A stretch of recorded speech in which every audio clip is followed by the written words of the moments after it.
When severe weather threatens, WESH 2 is there with your first warning. We do have a tornado on the ground. First, to bring you the information you need to keep your family safe.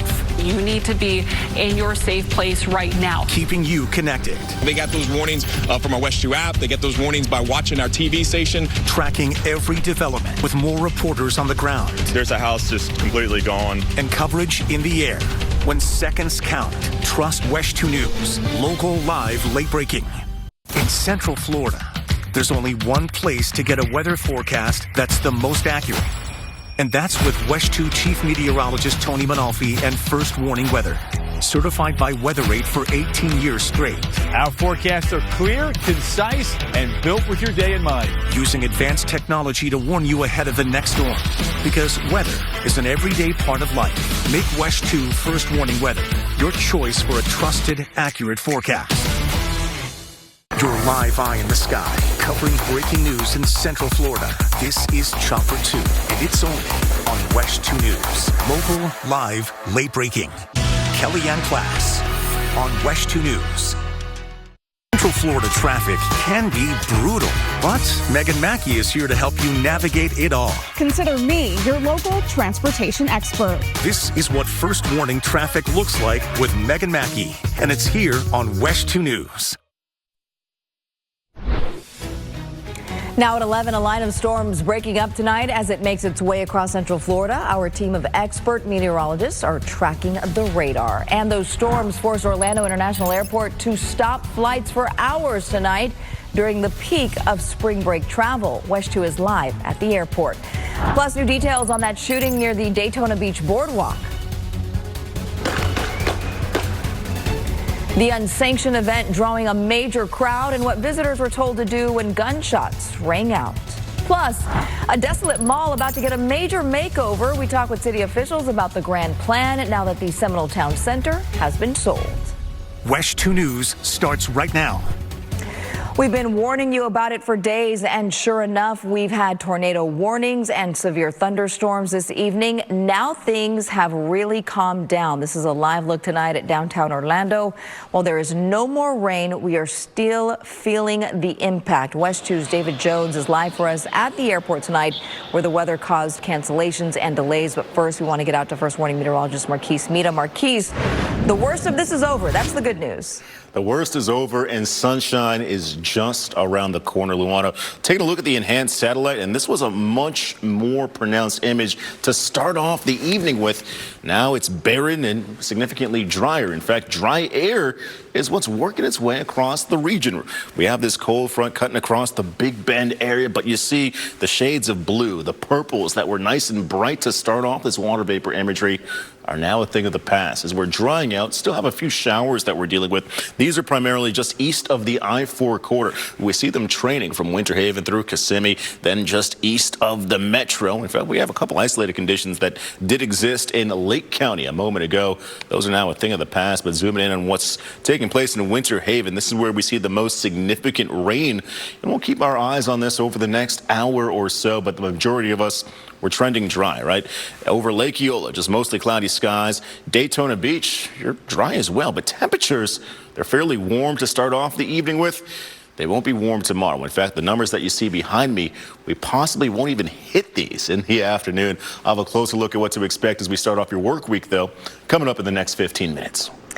Severe weather has led to significant delays at Orlando International Airport. WESH 2's David Jones is joining us live tonight from MCO, talking with frustrated travelers who have been waiting for these storms to finally pass the area. Hey, Luana. Look, the disappointment in the air here in the terminal MCO is palpable. Right now, we've been speaking with a number of travelers who say they're not even angry. They're just tired and exhausted from waiting for flights that have been either canceled or delayed. Nearly 700 delays today coming in or departing from MCO. That number according to FlightAware. More than 100 flights were canceled today due to a ground stop. The airport went through a full ground stop earlier in the evening as the threat of storms intensified. The ground stop was downgraded to a delay around 5:30 this evening, with the average average delay being around 91 minutes. The delays are similar at Tampa and in Southwest Florida. We've been speaking all evening with flyers, including one from Milwaukee, who says she flew in today for a spring break cruise with her mother to celebrate her 19th birthday. She landed late, ended up having to take a $150 Uber to the port, found out she didn't make the cruise, and took another $150 Uber back. And now they're waiting here on a 7 a.m. flight back to Milwaukee. When you try and look at any kind of bright side in all this? No, honestly, no. I don't see a bright side. It's been a day. Like, definitely, it's been a day. And lots of red visible on the big flight board this evening. Delays piling up. Many folks giving up on finding accommodations for the night and just resigning to sleeping here in the terminal. According to airport officials, this ground delay will be in effect until midnight this evening. They're asking any travelers to reach out to their airlines for updates. Live at MCO tonight, David Jones, WESH 2 News. All right, it certainly has to be frustrating. Meanwhile, recovery efforts are now underway as multiple states try and clean up following the severe weather. At least 37 people have been reported dead across several states. In Alabama, take a look at this. This school bus was blown right into a high school. The entire roof of the structure now gone. In Mississippi, the severe storm system left a path of destruction. This video shows pine trees snapped off as I can see. And over in Georgia, an EF1 tornado touched down in Paulding County. Powerful storms sent trees crashing into buildings. Homes were completely ripped off some of the roofs there, while crews try to get trees off of the roadways, and neighbors are now working with one another. And remember to download our free WESH 2 News mobile app to stay ahead of the severe weather in your neighborhood. Turn on your notifications to get any breaking news updates right at your fingertips.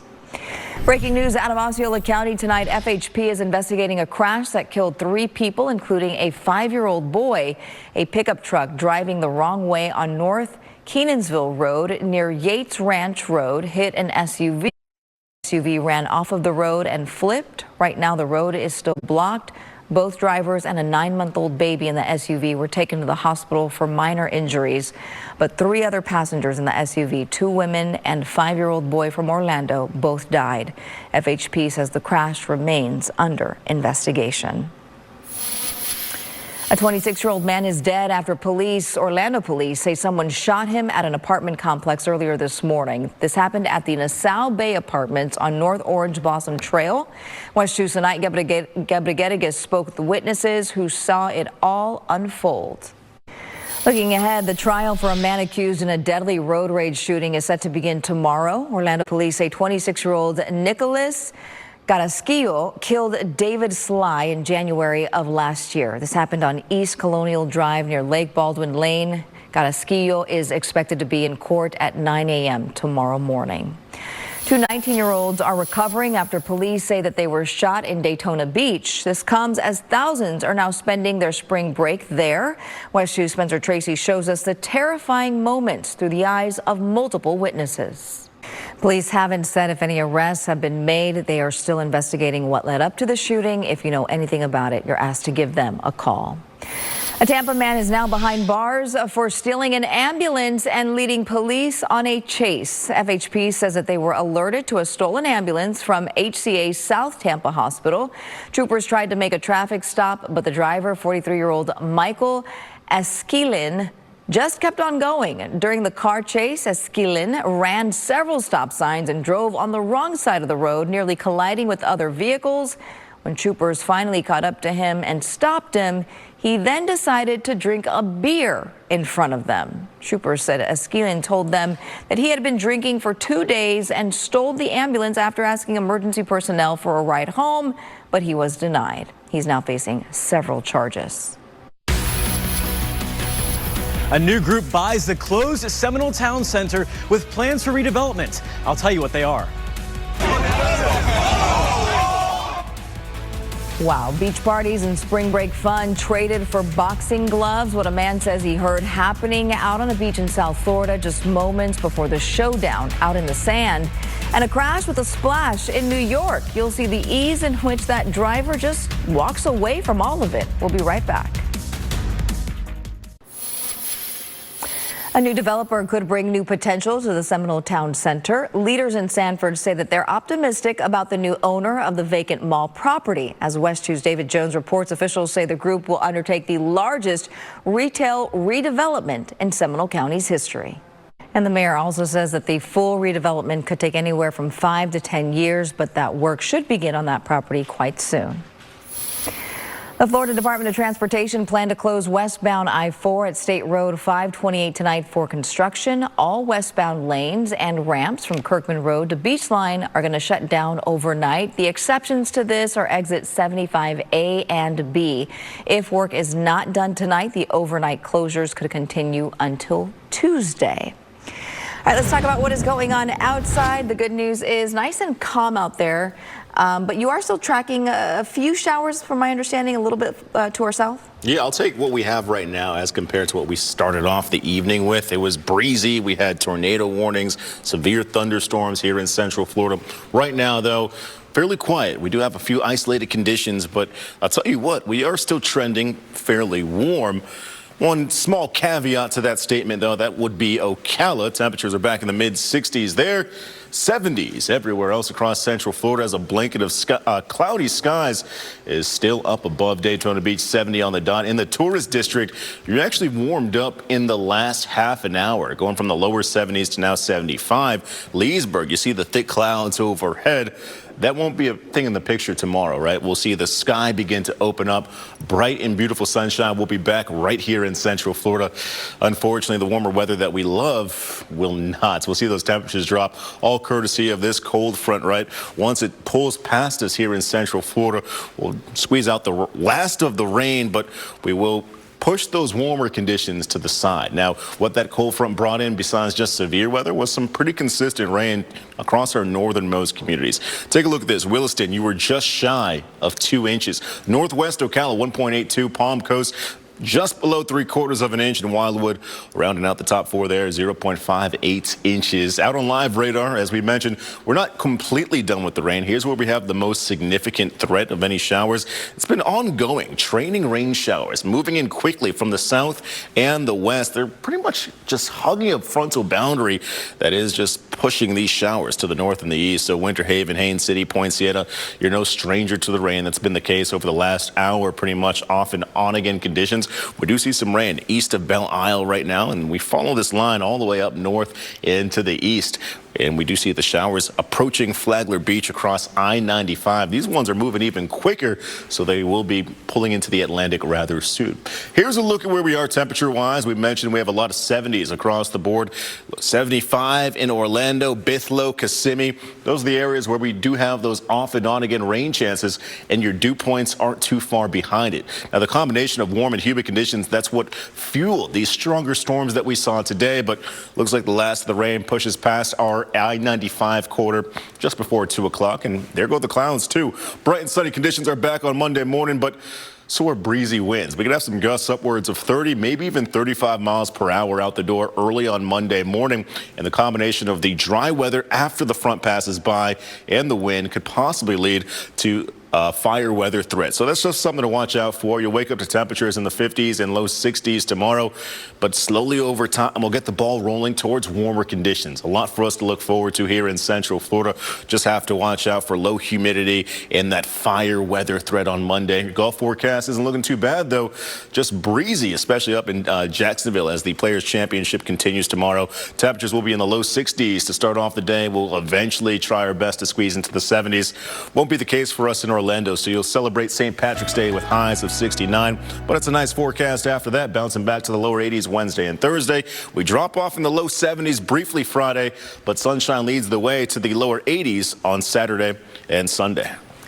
Right, a huge day for Florida basketball fans. The Gators winning their first SEC tournament title in 11 years and getting a NCAA tournament. Some great news tonight. Oh, yeah, and this was just a long time coming for Florida. This team has been one of the best all year. Today they proved why they're the team to beat as well in the month of March. Next in sports, the Gators going dancing.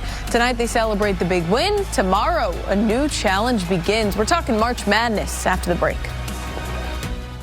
This First Morning Weather Update is sponsored by attorney Dan Newlin. WESH 2 Sports is sponsored by Mullinax Ford, where it's truck month, and you'll find over 2,100 new trucks on sale with upfront prices and no dealer fees.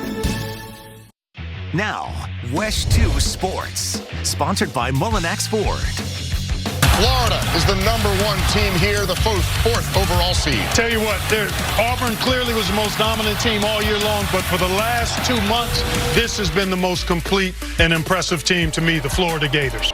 Happy Selection Sunday, everybody. The Florida Gators are off and dancing. The brackets are out. Let the madness begin. Florida securing a #1 seed to headline the West region. This is a look at the 4 #1 seeds in their matchups. The #1 overall seed going to the Auburn Tigers. They will face the winner of Alabama State and St. Francis. The Duke Blue Devils also getting a 1 seed and will face either American or Mount St. Mary in the first round. From there, the final 2 1 seeds are Houston facing SIUE.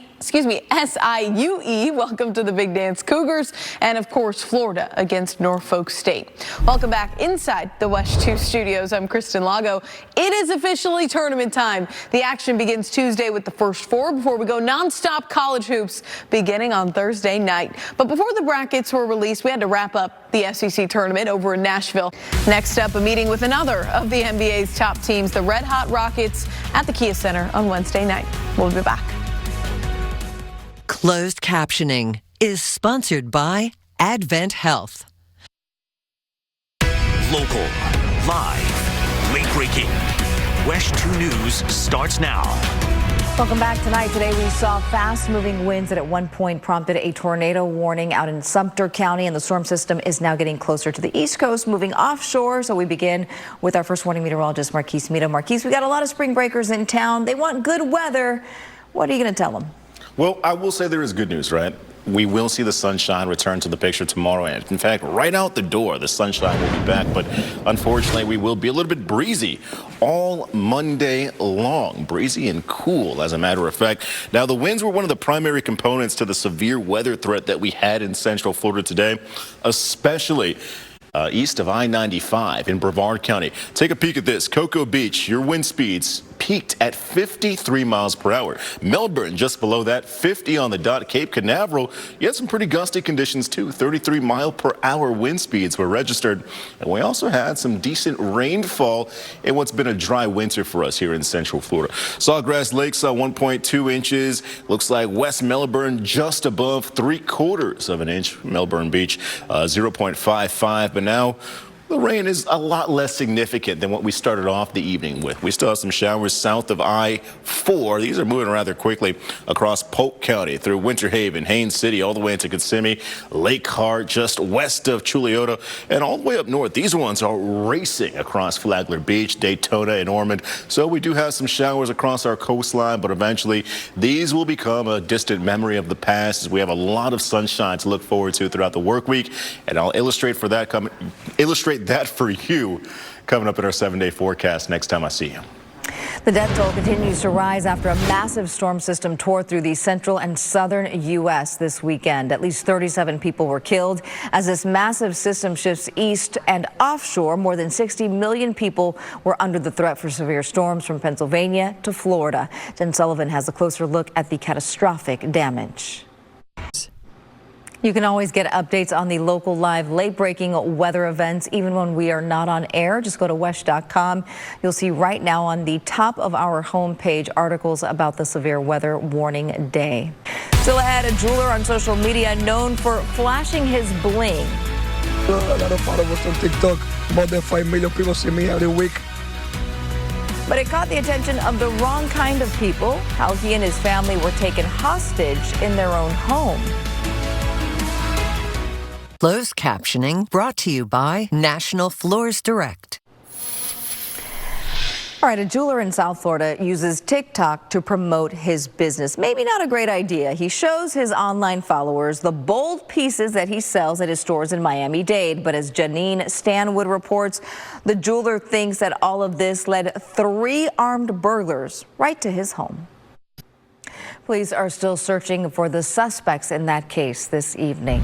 All right, a different kind of police chase down in Southwest Florida. Cape Coral PD's Marine unit spotted this porpoise swimming beside their boat.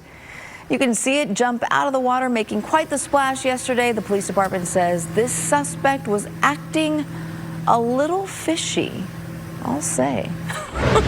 I feel like the police officers, they had to kick it into high gear. That dolphin was speeding, is what it looked like. The porpoise. All right.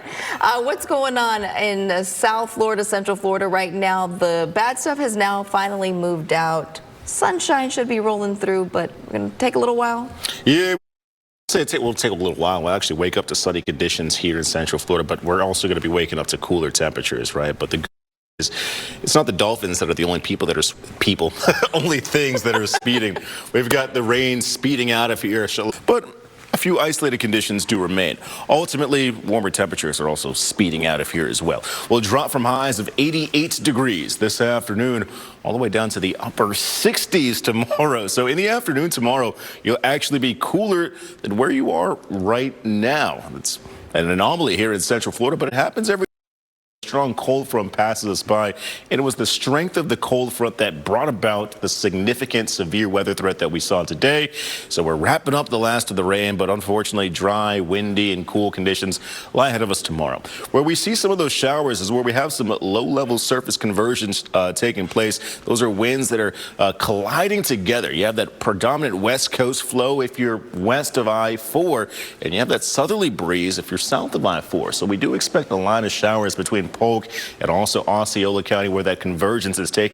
And there you have it, right on the map, right on cue. So from Fort Meade to Winter Haven, you're watching the showers actually race towards the north and the east. They're actually piling up in Kissimmee, where we have that significant convergence taking place just before the midnight hour. So you're hearing the rain showers on top of your roof, and some of these could be some significant downpours. You see around St. Cloud, we have those shades of red indicating rainfall return rates of up to 2 inches in an hour's time span.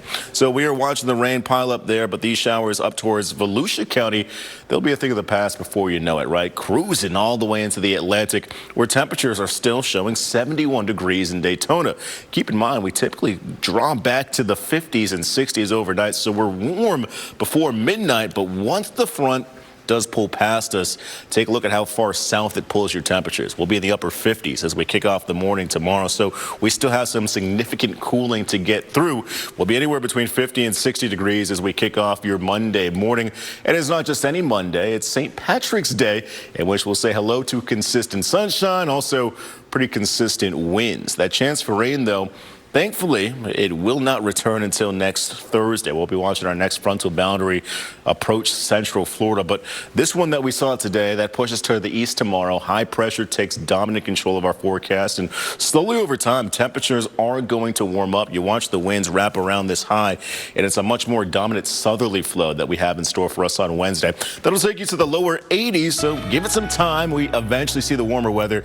Lower 80s Thursday, we have a weak cold front approaching. That'll increase your chance for some brief rounds of rain Thursday evening. Then we drop down to the 70s. Eventually, though, we make it back to the lower 80s on Saturday and Sunday with consistent sunshine next weekend.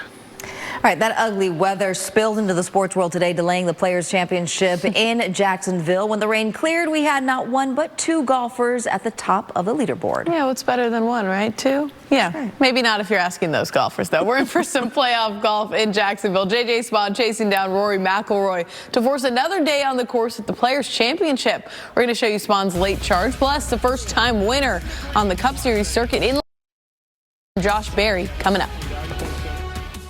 Marta and the rest of the Orlando Pride will be back on the pitch a week from tonight at Inter&Co Stadium against Gotham FC. Luana? All right, looking forward to that. Let's get a final look at that forecast with Marquise Mita. Well, Luana, we haven't completely wrapped up today's rain. In fact, some of this is going to spill across your overnight hours. Well, direct your attention south and east of the I-4 corridor, where we're still dealing with ongoing showers, and they're starting to pile up where we have some convergence in western Osceola County, Kissimmee, St. Cloud. We're talking about you guys right now. Significant lightning strikes associated with this, but heavier rain, so we'll just keep our eyes on this system. But thankfully, as the cold front pulls past us tomorrow, rain showers will become a thing of the past. Lots of sunshine lies ahead of us in the afternoon on Monday.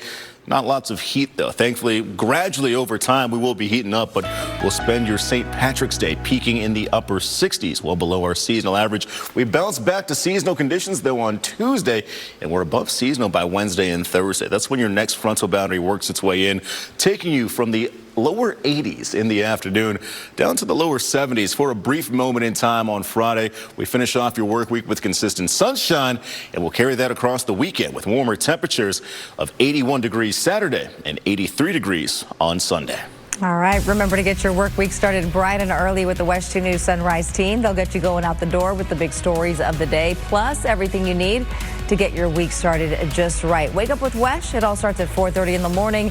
That is going to do it for our newscast tonight. You can always find us on WESH.com. Have a wonderful and blessed evening. See you later.